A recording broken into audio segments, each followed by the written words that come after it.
नमस्कार दोस्तों, stock market studies में फिर से एक बार आपको बहुत-बहुत स्वागत है। तो आज मैं फिर से आपके सामने कुछ इम्पोर्टेंट कंपनी का अपडेट शेयर करने वाला हूँ, तो इस वीडियो को पूरा लास्ट तक देखना और अभी तक आपने चैनल को सब्सक्राइब नहीं किया तो ज़रूर कर लेना। सबसे पहले मैं डिस्कशन करूँगा अशोक लेलैंड के बारे में। देखिए बेसिकली अशोक लेलैंड के ऊपर लास्ट 2 डेज़ में एक अच्छा खासा करेक्शन मोमेंटम देखने को मिला है। उसके पीछे एक रीज़न भी है, वो रीज़न है कंपनी का क्वार्टरली रिज़ल्ट।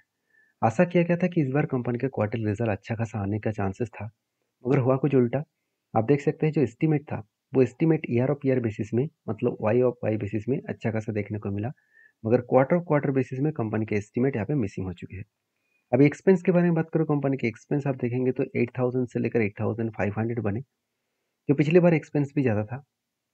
और इंटरेस्ट और साथ ही साथ कंपनी के जो डिप्रिसिएशन है, सब कुछ मिटाने के बाद हाथ में जो प्रॉफिट आया, वो पिछले साल को भी बीट नहीं कर पाए और पिछले क्वार्टर्स को भी बीट नहीं कर पाए। मतलब company year of year basis में सेल्स तो ज़्यादा कर रहे थे, मगर प्रॉफिट ज़्यादा नहीं कर पाए। तो इसी के कारण कंपनी के ऊपर एक प्रेशराइज बनता हुआ देखने को मिले। अभी मैं ज़रूर कहूँगा, इस कंपनी के ऊपर जो लोग सोच रहे हैं कि अभी क्या किया जाए, तो देखिए पहले ही मैं आपको बता चुका हूँ, जब मैंने अशोक लेलैंड के ऊपर एज ए काम किया, मतलब टेक्निकली चार्ट पैटर्न का यूज़ करके, तो यहाँ पे देखिए लंबा सा एक पैटर्न्स बना, जो एक कप हुई धाने पैटर्न्स बना। तो कप हुई धाने पैटर्न्स बनने के बाद फाइनली ब्रेकआउट हुआ। उसके बाद देखिए एक ही जगह पे बहुत दिनों तक होल्ड किया और इस होल्डिंग पीरियड में मैं वेट किया, क्योंकि ऐसे नहीं कि जब भी ब्रेकआउट होगा वो कंटिन्यू जाकर जर्नी करके टारगेट अचीव करेगा, क्योंकि टाइम तो लगेगा और टाइम इसीलिए लगेगा क्योंकि टारगेट भी बहुत बड़ा है, अराउंड 80% के आसपास। तो क्या फाइनली टारगेट अचीव हुआ? अगर देखा जाए तो इस एंटी लेवल से अगर मैं यहाँ तक देखूँ, तो ऑलमोस्ट जो टारगेट लेवल है वो थोड़ा सा बड़ा देखने को मिला, क्योंकि टोटल टाइम ऑफ पीरियड में अभी करंट लेवल तक देखूँ तो 50% का टारगेट मिल चुका है और टाइम कितना दिन हुआ? Around 389 days. आप बोल सकते हैं कि 1 साल और 1 मंथ हो चुके हैं। देखिए मैं तो टारगेट लेके चला 2 साल का, क्योंकि 80% का टारगेट अगर मुझे 2 साल में भी मिले तो भी मेरे लिए बेस्ट रहेगा, क्योंकि 2 साल में 40% का एवरेज रिटर्न यहाँ पे मिल ही जाएगा। तो मैं इस स्ट्रैटेजीज़ को यूज़ करके काम कर रहा हूँ। आपके क्या ओपिनियन है ज़रूर मुझे कमेंट्स करना, क्योंकि कंपनी इसके ऊपर सिर्फ एज ए इन्वेस्टर अच्छा खासा ट्रस्ट करके बैठे हुए हैं, तो इसलिए मैंने निवेश नहीं किया। कंपनी में दम है, क्योंकि जिस सेक्टर में काम कर रहे हैं उस सेक्टर में कंपनी लीडर प्लेयर है।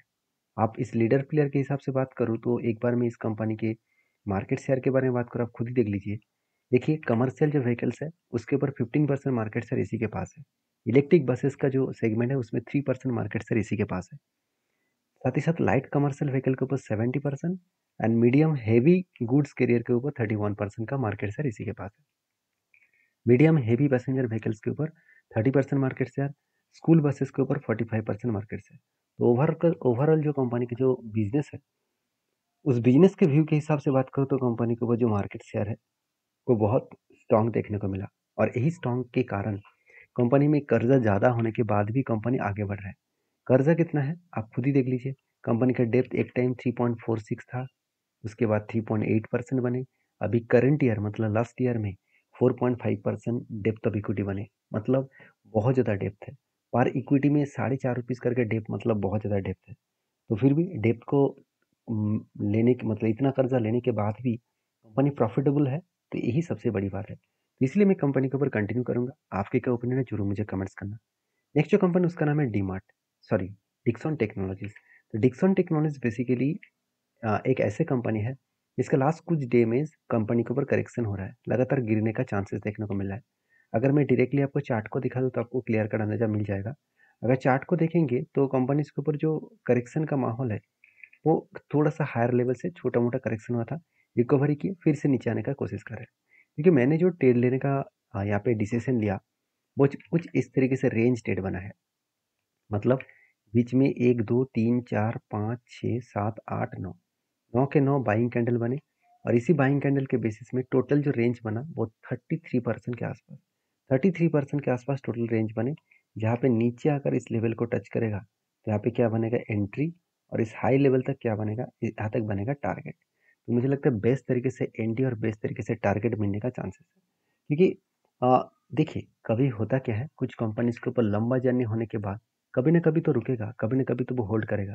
जैसे पहले इस कंपनी के ऊपर जब एक रेंज बेस बना था, उसके बाद जब ब्रेकआउट किया, रिटेस्ट किया, तब मैंने एक डिसीजन लिया था और 1:3 रेशियो का यहाँ पे मैंने टारगेट भी अचीव किया। और देखिए फिर से मैं उसी तरीके से जब भी करेक्शन होगा, सस्ते प्राइस में मिलेंगे, तब इस कंपनी के ऊपर कुछ डिसीजन लेने वाला हूँ। अगर देखा जाए तो कंपनी के वैल्यूएशन के बारे में, तो कंपनी का वैल्यूएशन बहुत हाई है। कितना हाई है? एक बार आपको कंपनी के पी रेशियो के बारे में चर्चा करूँ, तो कंपनी का पी रेशियो 200 के आसपास चला गया था। वहाँ से कंपनी 160 तक आए। इसका एवरेज पी रेशियो निकल कर है 112 और कंपनी का करंट पी रेशियो निकल कर है 160। तो ओवरऑल जो कंपनी का पी रेशियो है, उस हिसाब से देखा जाए तो कंपनी के ऊपर थोड़ा सा तो प्रेशराइज है। और थोड़ा सा प्रेशराइज होने के कारण कंपनी के ऊपर जो जर्नी है, उस जर्नी होने में थोड़ा सा यहाँ पे जो वोलेटिलिटी है, वो यहाँ पे देखने को मिलेगा। तो मैं ज़रूर इस कंपनी के ऊपर कंटिन्यू करने के लिए इंतज़ार करूँगा, क्योंकि जब तक मुझे ट्रेड ना मिले तब तक मैं कोई एंट्री भी नहीं लूँगा, क्योंकि हमेशा स्ट्रैटेजीज़ को फॉलो करके आपको काम करना है।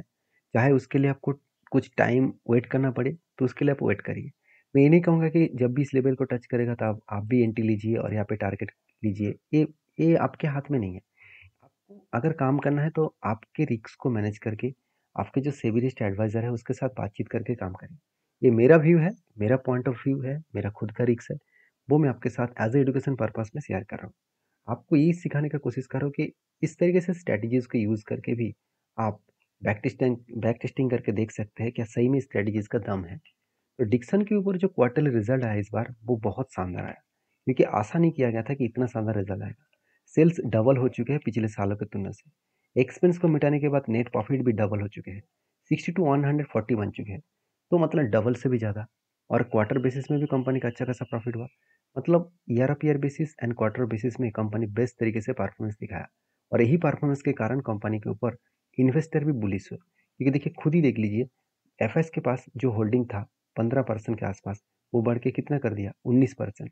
पिछले क्वार्टर्स के भी तुलना में इस बार भी कंपनी 2% और भी होल्डिंग बढ़ा दिया। और एफएस के पास जितना होल्डिंग है, डीएस के पास होल्डिंग सेम टू सेम है। पब्लिक ने कुछ क्वांटिटी बेचा और किसने माल बेचा, प्रोमोटर ने कुछ माल बेचा 1% के आसपास। तो ओवरऑल बात किया जाए तो कंपनी के ऊपर मैं पॉजिटिव हूँ, क्योंकि डिक्सन टेक्नोलॉजी एक ऐसे कंपनी है जो टेलीविज़न से लेकर एलईडी लैम्प से लेकर होम अप्लायंसेस से लेकर सारे प्रोडक्ट को बनाते हैं। सीसी कैमरा से लेकर रेफ्रिजरेटर, वॉशिंग मशीन, ये सारे प्रोडक्ट्स कंपनी बनाते हैं। साथ ही साथ सबसे जो इसका मेन बड़ा बिजनेस है वो है मोबाइल का डिस्प्ले। तो मोबाइल का जो डिस्प्ले है वो भी इसी कंपनी बनाते हैं। तो इसका डायरेक्टली ग्रोथ तो मिलेगा ही मिलेगा। तो नेक्स्ट जो कंपनी है उसके नाम है जस्ट डायल। देखिए जस्ट डायल के ऊपर मैं बहुत पहले भी डिस्कशन कर चुका हूँ। मेरा जस्ट डायल के ऊपर बहुत पहले से एक एंट्री था और मुझे लग रहा है फाइनली वो टारगेट मिलने का चांसेस आ चुके हैं, क्योंकि लंबा जर्नी पहले से ही कंपनी दिखा चुके हैं। कप विद 100 बने, सॉरी शोल्डर बने, उसके बाद बिग हेड बने और उसके बाद 2 बार शोल्डर बने। शोल्डर बनने के बाद फाइनली यहाँ पे ब्रेकआउट हुआ, ब्रेकआउट कन्फर्मेशन भी हुआ। जब रिटेस्ट किया तब मैंने इस जगह पे कुछ डिसीजन बनाया। तो डिसीजन लेने के बाद जो टारगेट मिलेगा, अगर यहाँ से टारगेट तक देखूँ तो ऑलमोस्ट 44% के आसपास टारगेट मिलने का चांसेस है। ये कोई छोटा मोटा टारगेट नहीं, मेरे हिसाब से एक बेस्ट टारगेट मिलने का चांसेस है और इसी टारगेट को फॉलोअप करके मैं जरूर चलूँगा। बाकी आपके क्या ओपिनियन है इस जस्ट डायल के ऊपर, जरूर मुझे कमेंट्स करना। हाँ, आपको मैं ये बता रहा हूँ कि इस कंपनी के ऊपर मैंने क्यों एंट्री लिया। उसके पीछे मेनली सबसे पहले रीज़न है कंपनी का वैल्यूएशन। एक टाइम कंपनी का वैल्यूएशन चला गया था अराउंड अराउंड 228 के आसपास, और कंपनी वहाँ से गिरते गिरते लो वैल्यूएशन के आ चुके हैं 50 के आसपास। मतलब कंपनी के एवरेज पी रेशियो से भी कंपनी के खुद के पी रेशियो सस्ता है। तो ये ऑब्वियसली एक अच्छी बात है। उसके साथ-साथ अगर ये भी देखा जाए तो कंपनी के ऊपर जो बिज़नेस है, उस बिज़नेस के हिसाब से कंपनी किस तरीके से ग्रोथ कर रहा है। अगर ग्रोथ के बारे में बात करूँ तो आरओई एंड आरओसी दोनों एवरेज के लेवल के थोड़ा-सा नीचे है। मगर कंपनी का प्रॉफिट ग्रोथ बहुत शानदार है। 5 साल में 25%, 3 साल में 21% और लास्ट ईयर में 35% के आसपास। डेप्थ तो एकदम ना के बराबर है, 0 के आसपास। तो इसलिए मैं इस कंपनी को ज़्यादा पॉजिटिवली देखता हूँ।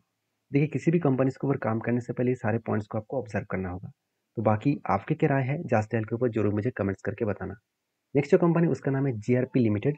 बेसिकली जीआरपी लिमिटेड जो है वो 1900 का कंपनी है, 1900 करोड़ का कंपनी है। तो एक छोटा सा कंपनी है, फिर भी इस कंपनी ने एक बिग अनाउंसमेंट किया। वो है कॉर्पोरेट अनाउंस, वो है बोनस का। तो कंपनी 3:1 मतलब हर एक के बदले 3 शेयर कंपनी यहाँ पे बोनस देने जा रहा है। तो जो लोग बोनस पाना चाहते हैं इस कंपनी के ऊपर डीपली एक बार रिसर्च करें, उसके बाद काम करें। तो चलो मिलते हैं नेक्स्ट वीडियो में, तब तक के लिए धन्यवाद।